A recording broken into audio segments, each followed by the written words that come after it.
আসসালামু আলাইকুম ওয়া রাহমাতুল্লাহি ওয়া বারাকাতুহু। আউযু বিল্লাহি মিনাশ শাইতানির রাজীম। বিসমিল্লাহির রহমানির রহিম। কোরআনে প্রথম যে আদেশটি আমাদের দেওয়া হয়েছে তা হচ্ছে আল্লাহ পাক রব্বুল আলামিনের ইবাদত করা। সূরা বাকারা আয়াত 21 থেকে 22।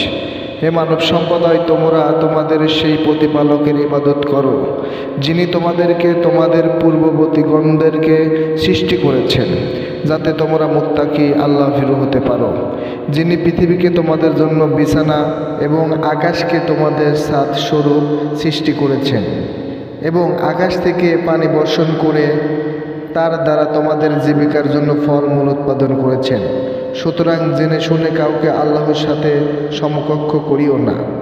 এখানে সূক্ষ্ম বিষয় লক্ষণীয়, আল্লাহ সমস্ত মানব জাতির উদ্দেশ্যে কথা বলেছেন, শুধু ধর্মভীরু নয় এবং শুধু মুসলিমদের উদ্দেশ্যেই নয়। আল্লাহ সর্বপ্রথম আদেশ হলো ইবাদত করা।